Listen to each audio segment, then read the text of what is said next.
Build your fortress, one stone at a time. Is your mind a sanctuary, or is it the busiest, most stressful place you know? You organize your external world, your schedule, your inbox, your goals, yet inside it often feels like a storm of worry, reaction, and distraction. You chase success, peace, and happiness, but they feel conditional, dependent on things outside your control, the perfect job, the right person, a problem-free life. What if you were building in the wrong direction entirely? The ancient Stoics discovered a fundamental secret.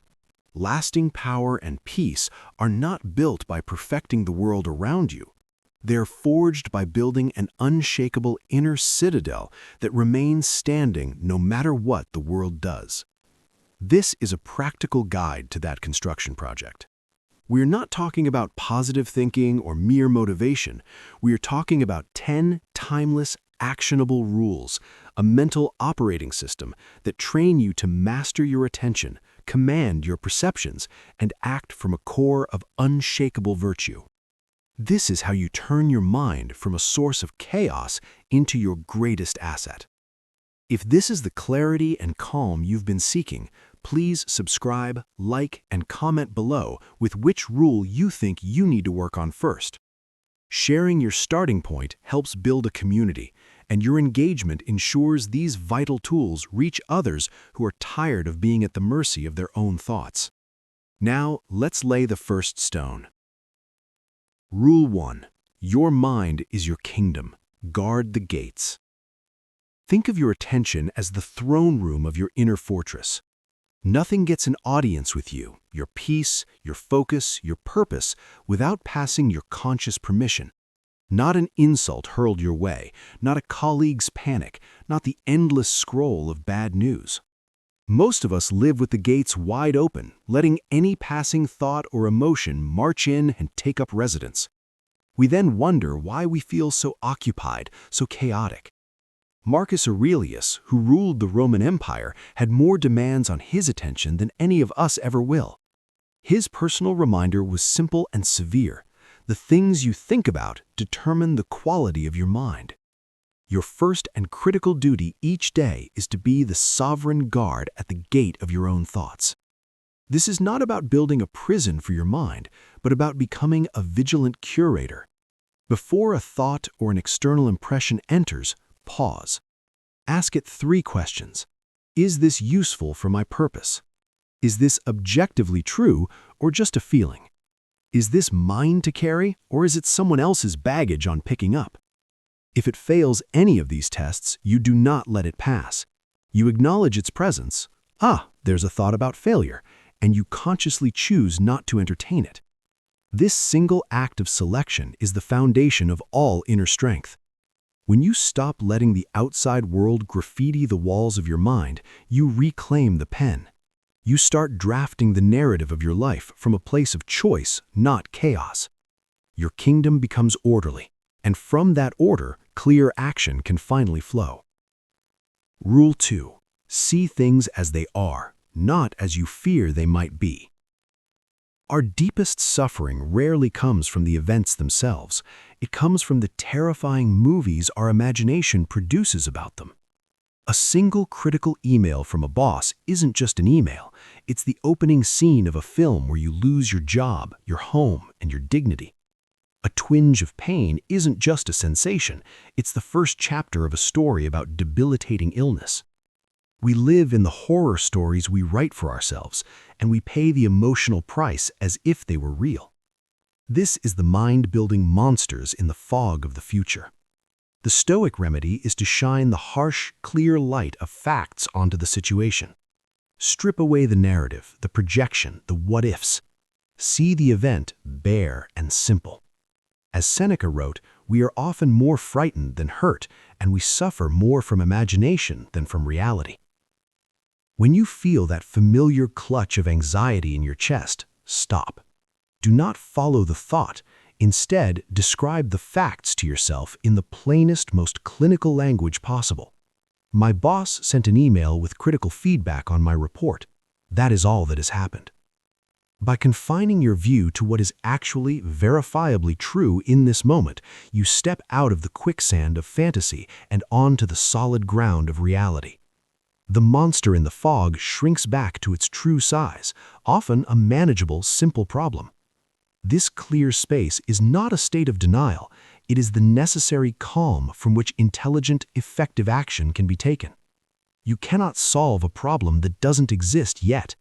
You can only address what is right in front of you. See that, and only that, with clear eyes. Rule 3. The obstacle is not in your way, it is the way. We're trained to see life as a straight path toward our goals. When a boulder appears on that path, we see it as a nuisance, a delay, a sign to turn back. We waste precious energy cursing it, wishing it away, or feeling victimized by its presence. The Stoic sees the same boulder and asks a different question. What does this make possible? The obstacle is not blocking the path, it has become the path. It is the very material you were meant to use to build your strength, your creativity, and your character. Marcus Aurelius put this principle at the heart of his rule. The impediment to action advances action. What stands in the way becomes the way. This is the ultimate reframe. Your ambition should not be a life free of obstacles. Your ambition should be to cultivate the skill that uses every single obstacle as fuel. A setback at work is not proof you should quit. It is the raw material for developing patience, strategy, and resilience. A financial pinch is not a curse. It is a masterclass in resourcefulness, frugality, and distinguishing wants from needs. The difficult person in your life is not a punishment. They are your sparring partner for practicing patience, setting boundaries, and understanding human nature. Stop praying for an easier life. Start praying to be a stronger, more capable person. The obstacle is the training ground. The friction is what sharpens you. By accepting the boulder and learning to climb it, carve it, or build a foundation upon it, you stop being a passive traveler on a path and become the active architect of your own character. The way forward is always through the thing you initially resisted. Rule 5. Own your actions, release everything else. This is the core structural beam of your inner fortress. Draw a bright, clear, and unbreakable circle around the only things in this universe that are truly, indisputably yours. Your judgments, your choices, your efforts, and your will. Everything outside that circle, another person's opinion, the weather, traffic, the past, the outcome of your project, the mood of your partner, is an external. It is not yours. You can influence it, but you do not control it. Your power, and therefore your peace, lives exclusively within your circle. Most of our anguish comes from confusing these realms. We pour our energy into trying to control the uncontrollable, and we neglect the one place where we have total sovereignty, our own mind and actions. The ancient teacher Epictetus gave the perfect metaphor. We are archers. Our job is to take careful aim, draw our bow with skill and strength, and release the arrow with perfect form. We control our aim and our release. We do not control the wind, the sudden movement of the target, or the spectator who jostles our arm. Our pride, our effort, our focus belong entirely to the process, the aiming and the release. Where the arrow lands is not our business. Your freedom lies in this radical ownership of your inner world and simultaneous release of the outer world. Do your part with excellence and integrity. Pour yourself into the effort. Then let the result go. When you master this separation, you become unshakable. Praise or blame, success or failure, gain or loss, these are just weather outside your walls. They do not define you. This understanding is the cornerstone of the fortress. It frees you from so much needless pain. Share this rule with someone who needs it. Rule 6. Build your immunity to misfortune through voluntary discomfort. Modern life is engineered for ease. We are taught to seek the path of least resistance, avoid pain, and accumulate comforts. This creates a hidden weakness, a fragile dependence on everything going right. The Stoic turns this logic on its head. To build an unshakable inner fortress, you must deliberately expose yourself to small, controlled doses of adversity. You are not training for a life of hardship, you are inoculating yourself against the fear of it. You are proving to yourself that your peace does not depend on perfect external conditions. This is the practice of voluntary discomfort, and Seneca, a man of immense wealth, was the great advocate of it. He wrote, "Set aside a certain number of days during which you shall be content with the scantiest and cheapest fare, saying to yourself the while, 'Is this the condition that I feared?'" His goal was not to live in poverty, but to disarm its power over his mind. By choosing to go without, you confront the stories of lack and discomfort head-on. You learn they are manageable. You separate the sensation of wanting from the reality of needing. In practice, this means creating small, intentional challenges. Fast for a meal and work through the hunger pangs. Take a cold shower. Walk in the rain. Sleep on the floor for a night. Turn off your screens for a full day. In these moments, observe your mind's complaints. Then, observe your resilience. You will discover that the anticipated discomfort is almost always worse than the reality. This repeated act of choosing the harder path for yourself builds a core of confidence that nothing can crack. When real misfortune strikes, as it inevitably will, you will not be meeting it for the first time. You will have already walked that ground within your fortress walls, and you will know you can withstand it. Comfort becomes a choice, not a necessity for your happiness. Rule 6. Let the thought of your last day guide your next move. We spend our days as if we have an endless supply of them. We postpone what matters. We tolerate what drains us. We engage in petty conflicts and chase shallow validations, telling ourselves we'll get to the important stuff later. This is how life slips through our fingers. The Stoic practice of memento mori, remembering you must die, is the ultimate tool for awakening. It is not a dark obsession, but the ultimate tool for awakening. It turns someday into today. Imagine if you carried the quiet, certain knowledge that this could be your last day. Not in a fearful way, but with a deep clarity. How would it change your next action, your next conversation? Marcus Aurelius governed an empire with this thought at the forefront. You could leave life right now. Let that dictate what you do and say and think.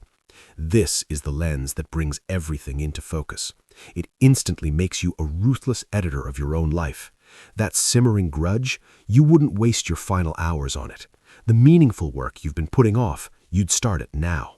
The kind word left unspoken, you'd say it. This practice doesn't lead to frantic hedonism, but to profound prioritization. It separates the granite of what truly matters from the sand of daily distraction. When you remember your time is finite and fragile, you stop giving your energy, your life force, to things that don't deserve it. You become bolder in what you pursue and more graceful in what you let go. You stop building your fortress for a vague future and start living fully within its walls today. Death is the frame that makes the picture of your life sharp, vivid, and urgent. Let it guide your hand. Rule 7. Let your words be few, necessary, and true. Most of our daily speech is a leak of power. We gossip to fill a silence. We complain to seek camaraderie in misery. We exaggerate to make a story more entertaining. We offer unsolicited opinions to feel important. This constant chatter does more than fill the air. It scatters our focus, commits us to trivialities, and often creates problems where none existed. In your inner fortress, silence is a fortified wall. It is a source of strength, observation, and immense clarity. Before you speak, let your words pass through 3 gates, a practice inspired by ancient wisdom. Is it true? Is it necessary? Is it kind?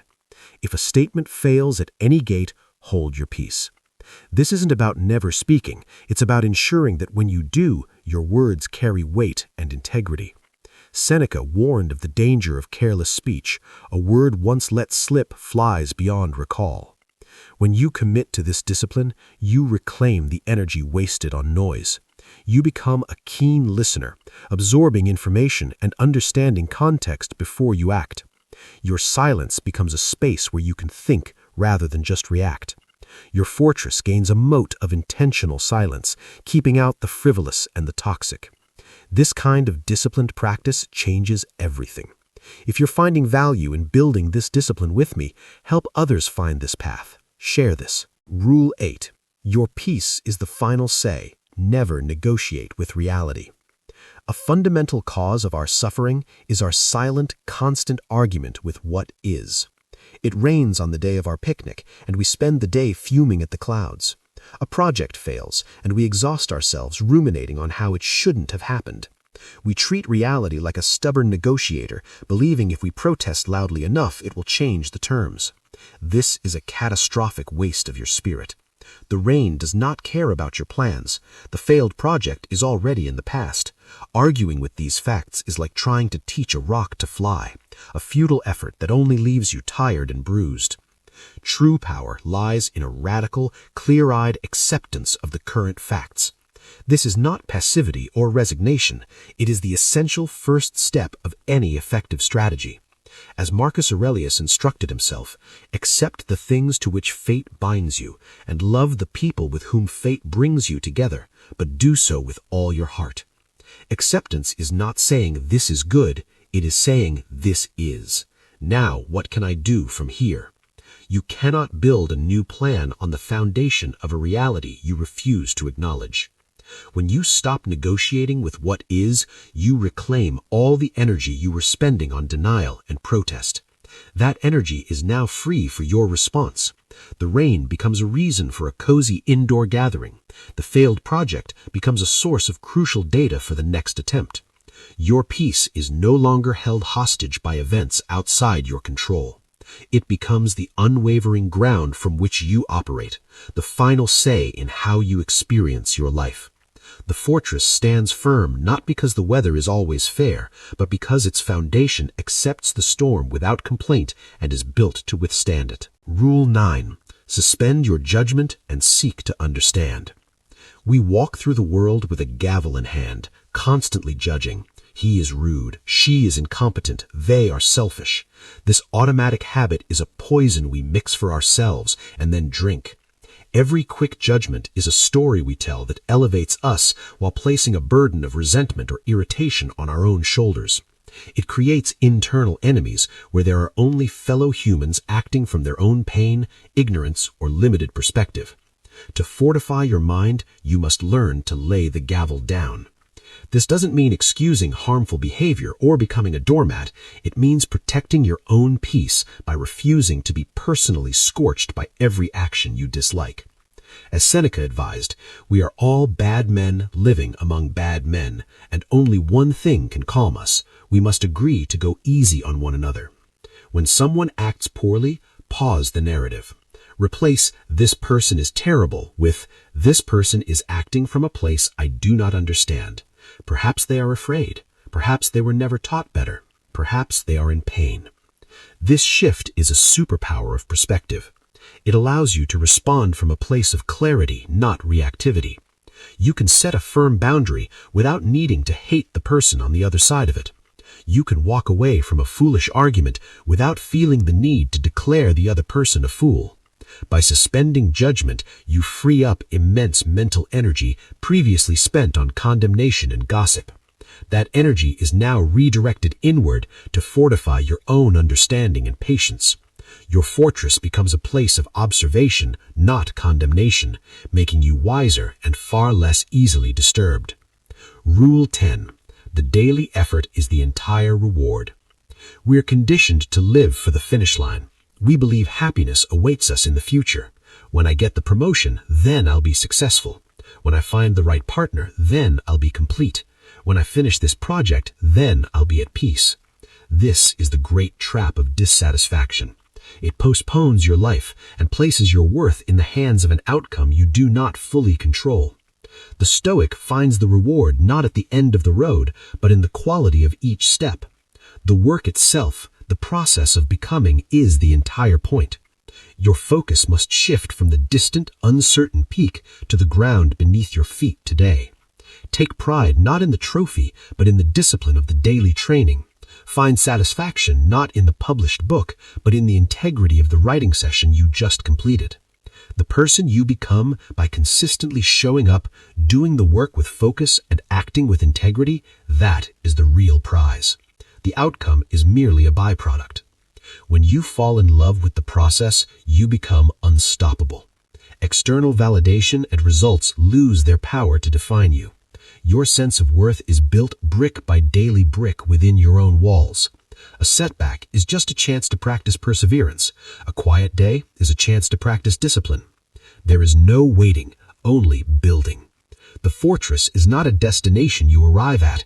It is the continuous daily act of construction. The reward is the strength you feel with every single brick you lay. This is the foundation of true strength. This is not a philosophy of acquiring something you lack. It is a practice of uncovering the strength that is already there, buried under layers of reaction, fear, and borrowed thought. You were not born fragile. You were born resilient. These 10 rules are not commands from on high. They are tools for excavation. They are the trowel, the level, and the chisel you use to clear the debris and reveal the solid bedrock of your own character. You now have the complete blueprint. You see the layout of the inner fortress, the guarded gates of your attention, the clear windows of perception, the unshakable walls built from obstacles. The work ahead is not mysterious. It is daily. It is granular. It is the conscious choice, moment by moment, to build rather than react, to see clearly rather than fear blindly, to own your effort and release your grip on the rest. Do not be overwhelmed by the totality of the structure. No fortress was ever built in a day. It was built by the consistent, determined laying of a single stone. Then another, then another. Your stone for today is the one rule that resonated most. Start there. Practice it until it becomes a natural wall, and then move to the next. This is a lifelong construction project, and the building itself is the point. The peace you seek is not found in a future where all is perfect. It is found in the present act of building something that can withstand any storm. The world outside will continue to shout. The winds will still blow. But now you are no longer building on sand. You are building on stone of your own making. You are building a citadel, and from its quiet ramparts, you will find that everything you ever needed, clarity, purpose, unshakable peace, was not something to be chased out in the world. It was the very material you were meant to build with all along. Begin.